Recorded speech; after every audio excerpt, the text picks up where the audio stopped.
Hey yo l'équipe, ravi de vous retrouver aujourd'hui pour cette nouvelle vidéo. Programme du jour, comme vous le voyez, nous sommes chez Mecamponotus bellus. Magnifique espèce, c'est vrai que de loin on s'en rend pas compte, mais quand on zoome un peu, c'est tout de suite plus attrayant.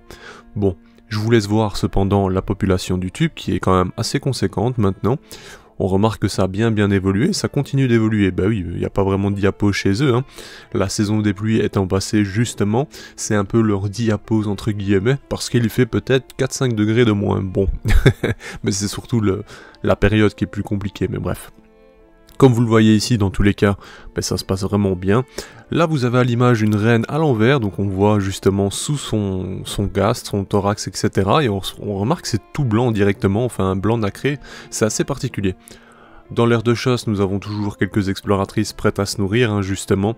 Il faut savoir que malgré qu'elles soient petites, mine de rien, ça se nourrit beaucoup d'ailleurs, vous le voyez, hein, il y a pas mal de physogastries assez importantes, j'ai l'impression que c'est une espèce qui fait de bonnes réserves. Donc bon. Ici, je vous montre un peu le tube de raccord parce que, en fait, ce que je trouve intéressant, c'est que vous le voyez, elles ont directement placé du coton, hein, ou des restes tout simplement, pour réduire l'accès. Et ça, c'est hyper intéressant parce qu'on se rend compte que, effectivement, elles ont un sentiment de sécurité avec ceci. Donc, je trouve ça hyper intéressant. Je me demande si je vais pas faire la même chose pour le second tube. Peut-être que ça les motivera justement à déménager en partie, du moins. Il faut se dire que tôt ou tard elles auront besoin de place, hein. On le voit, le couvain est toujours assez conséquent. On a tous les stades, ce qui est marrant c'est que généralement j'ai les larves les plus importantes qui sont vers la source d'humidité à droite, donc des larves plus grandes qui seront peut-être des médias, des majors, sans doute ce genre de fourmis on va dire, parce que on est loin des sexués quoi qu'il arrive je pense, hein. Bien que je n'ai aucune information de quand ou quoi cette colonie peut faire des sexués, sachant que je ne sais pas non plus quelle population ça peut atteindre, mais en vue du développement et de leur petite taille, je pense que c'est quand même une espèce qui est vouée à avoir des populations assez conséquentes.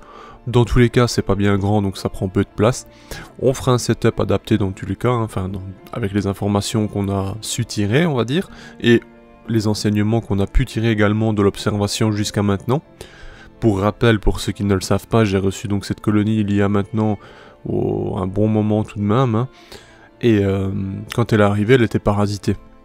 Donc elle avait des acariens, justement les pires, ceux qu'on ne souhaite pas voir, les acariens suceurs donc des molins, enfin le sang en soi, pour les insectes. Et je les ai traités, tout s'est bien passé, sur 3 semaines c'était totalement éliminé. Cependant il ne restait que 9 ouvrières, genre 2 majors et 2 ou 3 majors et justement les 3 reines. Parce que oui, si vous l'avez pas encore remarqué, dans cette colonie il y a bien 3 reines, et ça c'est hyper stylé. Bref. À partir de là, elles ont repris tout doucement, j'ai donc tâté un peu pour savoir justement qu'est-ce qui leur plaisait, les températures, l'humidité, enfin, qu'est-ce qui leur convenait quoi. Et au final, ce simple tube avec une réserve d'eau et une chaleur de 26-28 degrés plus ou moins, leur a convenu parfaitement. Et de là, j'ai directement vu un développement assez conséquent. J'ai remarqué que justement ces 3 reines pondaient en même temps, donc il n'y a vraiment pas enfin du moins de ce que je pense, il n'y a pas de concurrence ou quoi que ce soit, elles sont vraiment faites pour se développer ensemble. Est-ce que plus tard, du coup, ça donne lieu à une reproduction intranidale et par conséquent, la colonie se reproduit d'elle-même et les sexués mâles et princesses, donc générés par celle-ci, pourraient se reproduire? Je ne sais pas du tout, c'est des questions qu'on me pose, mais franchement, j'en ai aucune idée. Pour le reste, on verra, hein. Dans tous les cas, ça sera la surprise. Si on arrive à aller jusque-là, ce sera génial, dans tous les cas, de voir ne fût-ce que des princesses de cette espèce. On est certainement parti pour quelques années, hein, avant d'arriver à cela. Comme je dis, je ne sais pas. Franchement, c'est un peu le flou, donc... Cependant, ce que je peux vous dire, c'est que, comme je le disais au début, elles sont petites, mais elles se nourrissent énormément. Franchement, elles ne refusent jamais de la nourriture, constamment à l'affût pour en récupérer, que ce soit des insectes ou du liquide sucré. Elles sont vraiment acharnées sur le liquide sucré, hein, je vais pas vous mentir, ça c'est vraiment leur petit plaisir. Je pense que c'est peut-être plus facile à trouver pour elles, je ne saurais dire. En attendant, on remarque également que les médias majors sont plus des réserves, hein. En vue de la physogastrie, ils sont vraiment énormes et on dirait qu'ils sont prêts à exploser. Donc je me doute que ce n'est pas... Enfin, que du moins le rôle n'est pas de chasser quelconque proie, sachant que ils sont vraiment passifs, on va dire. Cependant, on en a toujours un qui regarde justement l'entrée du tube, donc ils ont quand même un rôle de sécurité pour certains, même si bon... je ne saurais vous dire exactement.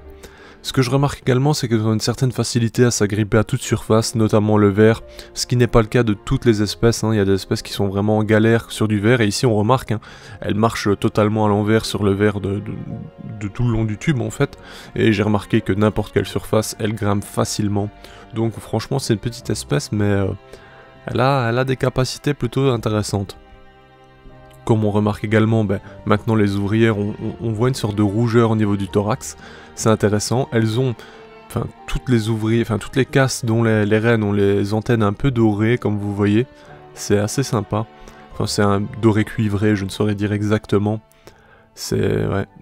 On dirait du cuivre neuf pour ceux qui ont la ref. Mais c'est un peu stylé franchement. Et on remarque aussi que généralement chaque individu qui sont de caste média, major et reine ont le dessous du gastre totalement blanc nacré. C'est plutôt pas mal également.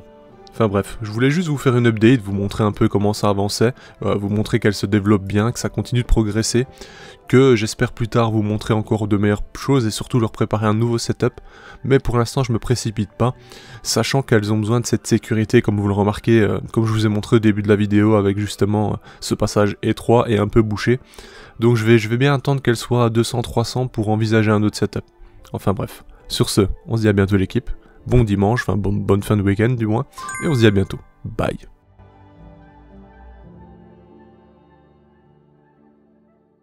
Hey, si toi aussi tu as apprécié la vidéo, n'oublie pas de t'abonner, de laisser un like, voire un commentaire, ou même de nous suivre sur les réseaux.